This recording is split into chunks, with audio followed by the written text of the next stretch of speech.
DMK తమ అసమర్థత, దుష్పరిపాలన, అస్తవ్యస్త నిర్వహణ మరియు పాలనలో వైఫల్యాన్ని ఓటర్లకు లంచం ఇవ్వడం ద్వారా కప్పిపుచ్చుకోగలమని భావిస్తోంది. విజయ్ హడావిడి చేస్తున్నాడు. రాజకీయాల్లో ఉన్న ఎవరికైనా అర్థమవుతుంది హడావిడి వారి సైద్ధాంతిక విశ్వాసాల ఆధారంగా చర్యలుగా మారాలని. మహిళలు మరియు పిల్లలు ఇకపై రాష్ట్రంలో తాము సురక్షితంగా భావించడం లేదని అంటున్నారు. ఒక సామాన్య మానవుడు తన రోజువారీ వ్యవహారాలు నడుపుకోవడానికి శాశ్వతమైన సమస్యలున్నాయి. పార్టీ ఈ కథనాలన్నింటికీ అతీతమైనది మరియు తమిళనాడులోని ప్రతి ఒక్కరికి తెలుసు ఏఐఏడిఎంకే మతం మరియు కులానికి అతీతంగా నిర్ణయాలు కానీ లేదా మరేదైనా కానీ తీసుకోదని. ఎల్లప్పుడూ ద్వైపాక్షికత గురించి మాట్లాడే రాష్ట్రంలో ఈ కథనంలో చాలా కాలం పాటు ఏఐఏడిఎంకే ఎన్డీఏ అసలు చిత్రంలోనే లేనట్లు అనిపించింది. మీ నాయకుడు అకస్మాత్తుగా దూకుడుగా వ్యవహరించాలని నిర్ణయించుకున్నట్లు అనిపించే వరకు ప్రజలు కేవలం డిఎంకే టీవీకే అని మాత్రమే అంటున్నారు. మేము మొదటి నుండి చాలా నమ్మకంగా ఉన్నాము. లోక్సభ విషయానికి వస్తే మరియు అసెంబ్లీ విషయానికి వస్తే తమిళనాడు ఓటర్ల ప్రవర్తనా శాస్త్రం భిన్నంగా ఉంటుంది. కాబట్టి అసెంబ్లీ కథనం మరియు పాలకులకు సంబంధించి అంతర్లీన ప్రవాహం ఎన్నికలకు కేవలం 2 నెలల ముందు మాత్రమే మనకు తెలుస్తుంది. మేము మొదటి నుండి చాలా స్పష్టంగా ఉన్నాము. ఇది ద్రావిడ ప్రధాన పార్టీల మధ్య ఉంది, ఏఐఏడిఎంకే వర్సెస్ డిఎంకే. కానీ ఒక కొత్త వ్యక్తి తనను తాను నిలబెట్టుకోవాలి కాబట్టి అతను పాలకుడిని సవాలు చేయాలి. కాబట్టి టీవీకే మిస్టర్ విజయ్ డిఎంకేకి ప్రత్యామ్నాయంగా తనను తాను నిలబెట్టుకోవడం ప్రారంభించాడు. దీనిలో ప్రభుత్వ వ్యతిరేక ఓటును తమకు అనుకూలంగా తీసుకెళ్లడానికి అది తమకు సహాయపడుతుందని, తద్వారా మేము గెలవమని డిఎంకే విశ్వసించింది. కానీ రాజకీయ వాతావరణం మరియు గతిశీలతలు చాలా వేగంగా మారాయి. ఇప్పుడు అది ద్రావిడ దిగ్గజాల మధ్య ఉంది. క్షేత్రస్థాయి వాస్తవికత అదే. అయితే మీకు ప్రధాన ఆందోళన ఎవరు? అంటే మీకు ఆందోళనలు ఉండి తీరాలి. మీరు ఏమాత్రం టెన్షన్ లేకుండా ఎన్నికలకు వెళ్ళలేరు కదా. ఎన్నికలలో ఉండే మజా అదే. అది డిఎంకే నా లేక విజయ్ మీ ఓట్లలో కొన్నింటిని చీలుస్తాడనే ఆందోళననా? అయితే మీ ప్రసంగాలలో మీరు ఎవరిపై ఎక్కువగా దాడి చేస్తారు? నా అతిపెద్ద ఆందోళన మిస్టర్ గాంధీ డిఎంకే చేతుల్లోతుల్లో నవ్వడం. అదే నా అతిపెద్ద ఆందోళన. ఎందుకంటే వారు కొనుగోలు చేయగలరని మరియు వారు ఓట్లను కొనగలరని నమ్ముతారు. కొన్ని నియోజకవర్గాల్లో కూడా వారు ఒక్కో ఓటరుకు దాదాపు 4,000 వరకు పంపిణీ చేస్తున్నారని మాకు వార్తలు వస్తున్నాయి. కోయంబత్తూరు వంటి ఒక నియోజకవర్గంలో, అది ఏఐఏడిఎంకేకి కంచుకోట అయిన చోట, అక్కడ సీటు ఉన్న సెంథిల్ బాలాజీ, అతను ఒక్కో ఓటరుకు దాదాపు 10,000 పంపిణీ చేస్తున్నాడు. ఇది ఒక అసెంబ్లీ నియోజకవర్గానికి అతని బడ్జెట్గా దాదాపు 120 కోట్లకు చేరుకుంటోంది. కాబట్టి అదే అతిపెద్ద ఆందోళన. కాబట్టి ఇది డిఎంకే తమ అసమర్థత, దుష్పరిపాలన మరియు అస్తవ్యస్త నిర్వహణ మరియు పాలనలో వైఫల్యాన్ని ఓటర్లకు లంచం ఇవ్వడం ద్వారా. కాబట్టి ఏదేమైనా క్షేత్రస్థాయిలో ఉన్న మా నాయకుడు దీనిని చాలా చక్కగా ఎదుర్కొన్నారు. ఎందుకంటే ఆయన ఇప్పుడు దాదాపు 210 నియోజకవర్గాలను పూర్తి చేసి మీరు విజయ్పై అస్సలు దాడి చేయరు. విజయ్ హడావిడి చేస్తున్నాడు. రాజకీయాల్లో ఉన్న ఎవరికైనా అర్థమవుతుంది హడావిడి అనేది వారి సైద్ధాంతిక విశ్వాసాల ఆధారంగా చేతలుగా మారాలని. దానిని ప్రజలు మరియు అతని అభిమానులు అంగీకరించి ఆమోదించాలి. ఇక ఎన్నికల విషయానికి వస్తే అది ఓట్లుగా మారాలి. ఇంకా చాలా దూరం ఉంది. మీరు మీ పార్టీ 2 భాషల విషయం కోసం పోరాడని పార్టీగా బీజేపీ యొక్క త్రిభాషా సూత్రం ఆలోచనకు లొంగిపోయి రాష్ట్రంలోకి హిందీని తీసుకువస్తూ మరియు ప్రాథమికంగా ఈ అంశాలపై బీజేపీ చెప్పినట్లు నడుచుకుంటున్నారని డిఎంకే చేత దాడికి గురవుతోంది. కాబట్టి మేము బీజేపీకి బానిసలమని మీరు చెప్తున్నారు. అదే మీ కథనం. డిఎంకే చెప్తున్నది ఇదే. నేను మీ సున్నితమైన మాటలకు ధన్యవాదాలు తెలుపుతున్నాను. కానీ అయినప్పటికీ ఇది డిఎంకే యొక్క కథనం. కానీ ఇది ఒక కుళ్ళిపోయిన కథనం. చూడండి, 2021 వరకు ఈపీఎస్ ముఖ్యమంత్రిగా ఉన్నారు. మేము ద్విభాషా విధానంతో సరేనని ఆయన చాలా స్పష్టంగా చెప్పారు. ఇంకా ఈ 2026 మేనిఫెస్టోలో కూడా, మా మేనిఫెస్టో పాయింట్ 107లో స్పష్టంగా పేర్కొన్నాం. అందులో మేము త్రిభాషా విధానానికి సంబంధించి ఎన్ఈపీలో కొన్ని విరుద్ధమైన మరియు అభ్యంతరకరమైన ప్రకటనలు ఉన్నాయని చెప్పాము. మాకు స్పష్టత మరియు హామీ లభించేంత వరకు మేము దానిని అమలు చేయము. పాయింట్ 1 107 అవును, పేజీ 25 107. అది జాబితాలో చాలా కింద ఉంది కదా.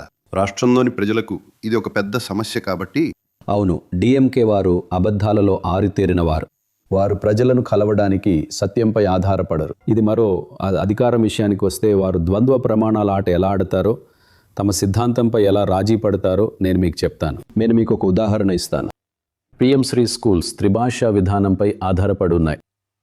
ఈ డిఎంకే ప్రభుత్వమే వెళ్ళి కేంద్ర విద్యాశాఖ మంత్రిని మరియు రాష్ట్ర విద్యాశాఖ మంత్రి మిస్టర్ అన్బిల్ మహేష్ ఢిల్లీలో ఆయన్ని కలిసి మేము అమలు చేయడానికి సిద్ధంగా ఉన్నాము, మేము తమిళనాడులో పిఎం శ్రీ స్కూల్స్ ప్రారంభించడానికి సిద్ధంగా ఉన్నామని చెబుతూ రాతపూర్వకంగా ఒక లేఖ ఇస్తారు. దానికోసం మేము ఒక కమిటీని ఏర్పాటు చేస్తాము. అక్కడే వాళ్ళు తమ 2 భాషల సిద్ధాంతంపై రాజీ పడ్డారు. ఇది బయటపడగానే వారు వెనక్కి తగ్గారు మరియు వారు మమ్మల్ని నిందించడం మొదలుపెట్టారు. ఇంకా తమ యజమానుల మాట వింటామని చెప్పారు. వాళ్ళు పొందుతారు. కానీ మేము బీజేపీతో పొత్తులో ఉన్నప్పుడు ఇదే సమస్య ఉండేది. మా నాయకుడు ఈపీఎస్ ఆధ్వర్యంలో తమిళనాడులో అది ఎప్పుడూ జరగలేదు. కాబట్టి ఇదొక కుళ్ళిపోయిన కథనం.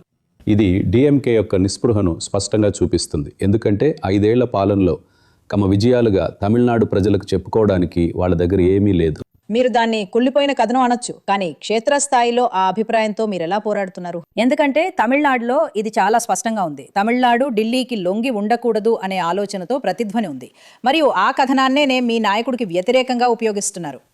ఆ కథనాన్ని పదే పదే ఉపయోగించడం గోబెల్స్ సిద్ధాంతానికి ఘనతని ఇవ్వదు.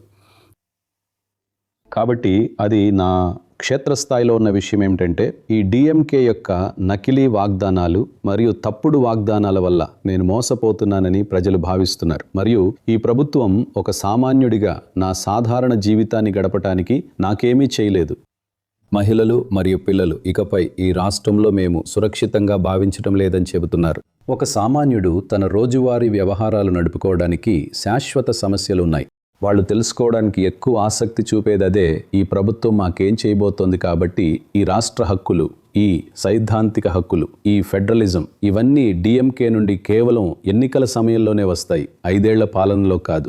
గత 5 ఏళ్లలో వాళ్ళు డీలిమిటేషన్ గురించి, సమాఖ్యవాదం గురించి, రాష్ట్ర హక్కుల గురించి, భాష గురించి మాట్లాడటం మీరు ఎప్పుడైనా చూసారా? దాని గురించి చివరిసారిగా 2024లో మాట్లాడారు, ఇప్పుడు 2026లో. కానీ ఈ మధ్యలో వాళ్ళ చర్యలను చూడండి. అదంతా పరస్పర విరుద్ధంగా ఉంది.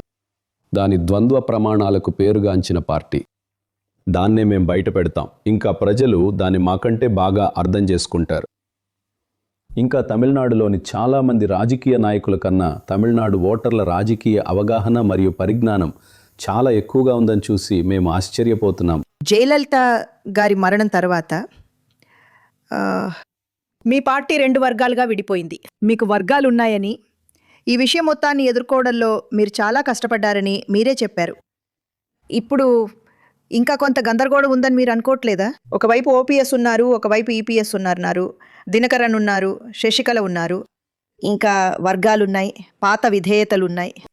ఎలా శ్రీ ఈపీఎస్ నేతృత్వంలోని పార్టీకి అనుకూలంగా ఇదంతా ఏకమవుతుందని మీరు అనుకుంటున్నారు? మీరు సరిగ్గా చెప్పినట్లుగా ఇంగ్లీష్లో ఒక సామెత ఉంది, ఎవరు 2 యజమానుల కింద పనిచేయలేరు. కానీ 2021 వరకు భారతదేశంలో ఆ ప్రయోగం కూడా చేసిన ఏకైక రాజకీయ పార్టీ మేమే. 2021 వరకు పార్టీ వరుసగా 7 ఎన్నికల పరాజయాలను చవిచూసింది. ఇది ప్రధానంగా ఈ ద్వంద్వ నాయకత్వ నమూనాకే ఆపాదించబడింది. కాబట్టి మేము ఏక నాయకత్వం వైపు వెళ్లాలని కోరిన వెంటనే ఒక పెనుగులాట జరిగింది, ఒక పోరాటం జరిగింది. రాజకీయాల్లో మీకు తెలుసు, అత్యంత తెలివైన వారు, అత్యంత కష్టపడి పనిచేసేవారు, అత్యంత చమత్కారమైన వారు మాత్రమే కాదు, ఈ మూడింటి కలయికకు ఇతర కారకాలు కూడా తోడైన వ్యక్తి మాత్రమే వ్యవహారాల పగ్గాలు చేపట్టగలరు. ఈపీఎస్ ఆ కుర్చీలో కూర్చోగల వ్యక్తిగా తనను తాను నిరూపించుకున్నారు. కాబట్టి పార్టీ భవిష్యత్తు మారడం ప్రారంభమైంది. ప్రత్యర్థులుగా ఉన్నవారు, వర్గాలను ప్రారంభించిన వారు దూరం జరగడం ప్రారంభించారు మరియు కొందరు తమ సొంత పార్టీని స్థాపించడం ప్రారంభించారు. ఉదాహరణకు మిస్టర్ దినకరన్, ఆయన తన సొంత రాజకీయ పార్టీని ప్రారంభించారు. మిగిలిన వారు మా ప్రత్యర్థి డిఎంకేతో చేతులు కలిపారు. పార్టీలో మరింత చీలిక మరియు గందరగోళం సృష్టించడానికి వారి నుండి సూచనలు తీసుకోవడం ప్రారంభించారు. ఉదాహరణకు మిస్టర్ పన్నీర్ సెల్వం. కాబట్టి వారు బయటపడిన తర్వాత వారు రాజకీయ అనాథలుగా మారతారు. బిఎంకే వారికి ఆశ్రయం ఇచ్చింది. మిస్టర్ ఓపీఎస్ చివరికి డిఎంకే వద్ద తన రాజకీయ ఆశ్రయాన్ని కోరారు. కాబట్టి వారు ఇకపై గొడవ చేసేవారు కాదు మరియు పార్టీలో ఎలాంటి చీలిక లేదా చర్చను సృష్టించడానికి వారికి ఎలాంటి సామర్థ్యం లేదు, ఎందుకంటే వారి వైఖరి బయటపడింది. ఇప్పుడు ఈపీఎస్ తన నాయకత్వ పటిమ మరియు తన నాయకత్వ శైలితో పార్టీని పటిష్టం చేయడానికి, పార్టీ పునాదిని పటిష్టం చేయడానికి నిశ్శబ్దంగా పనిచేశారు. ఆయన చేసిన మొదటి పని ఏమిటంటే పార్టీ ప్రాథమిక సభ్యత్వాన్ని 1.5 కోట్ల నుండి 2,06,00,000కు పెంచడం. మరియు స్వాతంత్రం వచ్చినప్పటి నుండి తమిళనాడు మొత్తం చరిత్రలో ఒక బూత్కు 9 మంది ఆఫీస్ బేరర్లను నియమించిన ఏకైక నాయకుడు ఇప్పుడు ఆయనే.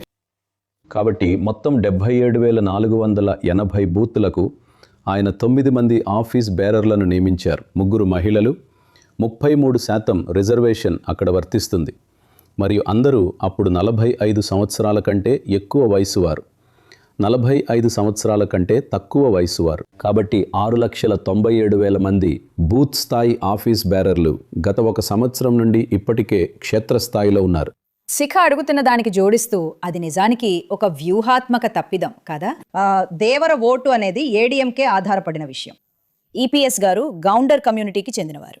ఆయన ఆ ఓటును దూరం చేసుకున్నారనే వాస్తవం తమిళనాడులోని దక్షిణ భాగంలో మీ పార్టీ స్థానాన్ని నిజానికి బలహీనపరిచింది. మిస్టర్ ఓపీఎస్ వాస్తవానికి డిఎంకే గ్రూప్లో చేరారు, కానీ అది ఆయన దేవర మద్దతు నుండి అక్కడ నుండి తీసుకువస్తున్న తన సొంత, మీకు తెలుసా, బ్యాండ్ విడ్త్ను ఆ పార్టీకి జోడిస్తుంది. మీ వైపు నుండి అది ఒక వ్యూహాత్మక తప్పిదం కదా. చూడండి, నేను దీనితో విభేదిస్తున్నాను, ఎందుకంటే ప్రజలు ఏఐఏడిఎంకేను ఒక నిర్దిష్ట మతానికి లేదా ఒక నిర్దిష్ట కులానికి అనుబంధంగా ఉన్న పార్టీగా భావించరు. అది అందరూ ఒకటే, దేవుడొక్కడే అనే సిద్ధాంతం ప్రకారం నడుస్తుంది. కాబట్టి నాయకుడు ఈ కమ్యూనిటీకి చెందినవాడా లేదా ఆ కమ్యూనిటీకి చెందినవాడా అని ఎవరు పరీక్షించి చూడరు. మన వ్యవస్థాపకుడు ఎన్జీఆర్ పార్టీని ప్రారంభించినప్పటి నుండి దాని ఆధారంగా ఎవరూ మనల్ని వేరుగా చూడరు. ఇది ప్రబలమైన కమ్యూనిటీ అయిన దేవరులకు మేము వ్యతిరేకమని మమ్మల్ని ముద్ర వేయడానికి డిఎంకే మరియు వారి ఎకోసిస్టమ్ చేస్తున్న ఒక నిస్సహాయమైన కథనం. మేము గౌండర్ల కోసం ఉన్నాము. వాళ్ళు ప్రయత్నించారు, వాళ్ళు దీన్ని పరీక్షించారు మరియు వాళ్ళు విఫలమయ్యారు. మేమందరి కోసం ఉన్న పార్టీ. మేము అన్ని కులాల, విశ్వాసాల, మతాల కోసం ఉన్న పార్టీ మరియు ఒక ప్రాతినిధ్యం. ఆ ప్రత్యేక వర్గం యొక్క మొత్తం ఓటు బ్యాంకు ఉంటుందని, వారి వెనుక వెళ్తుందని నిర్ధారించదు. అది వాస్తవం కాదు. వారికి ప్రాతినిధ్యం వహించే మరో వ్యక్తి మీకు కనిపిస్తారు. ఉదాహరణకు మీకు అదే మిస్టర్ ఉన్నారు. ఆ వర్గానికి ప్రాతినిధ్యం వహించే ఆర్బి ఉదయకుమార్. మీకు మిస్టర్ ఉన్నారు. ఆ వర్గానికి ప్రాతినిధ్యం వహించే రాజన్ చెల్లప్ప. ఒక రాజకీయ పార్టీలో మీకు కావలసిందల్లా వారికి సరైన ప్రాతినిధ్యాన్ని కనుగొనడమే. ప్రతి ఒక్కరూ దానికోసమే ఎదురు చూస్తారు. కాబట్టి ఆ ప్రత్యేక వర్గానికి ప్రతినిధిగా తనను తాను రక్షించుకోవడానికి ప్రయత్నించిన ఓపీఎస్ మద్దతు కూడగట్టడంలో దారుణంగా విఫలమయ్యారు. అందుకే మీరు మిస్టర్ని తీసుకొచ్చారు. టీటీవీ దినకరన్ తిరిగి వచ్చారు. కాదు, వారి నుంచి మద్దతు కూడగట్టడంలో ఆయన విఫలమయ్యారు. ఇప్పుడు మిస్టర్ దినకరన్ మాతో మిత్రపక్షంగా తిరిగి రావడం అనేది ఏఐఏడిఎంకేతో జతకట్టడం ద్వారా తన రాజకీయ పార్టీ అయిన ఏఎంఎంకే యొక్క భవిష్యత్తు బాగుంటుందని ఆయన భావిస్తున్నారని స్పష్టంగా సూచిస్తుంది. ఆయనకు తగిన ప్రాతినిధ్యం లభిస్తుంది. పార్టీ నుంచి ఆయనకు తగిన ఎమ్మెల్యేలు లభిస్తారు. పార్టీ ఈ కథనాలన్నింటికంటే అతీతమైనది. మరియు తమిళనాడులో ప్రతి ఒక్కరికి తెలుసు, ఏఐఏడిఎంకే మతం మరియు కులానికి అతీతంగా నిర్ణయాలు లేదా మరేదైనా తీసుకోదని. మీకు చాలా ధన్యవాదాలు. మీరు ఈ పట్టణంలో అత్యంత బిజీగా ఉండే యువకుడని నాకు తెలుసు. మిమ్మల్ని కలవడం ఆనందంగా ఉంది. ఇది నిజంగా బాగుంది. దయచేసి మీకు చాలా ధన్యవాదాలు.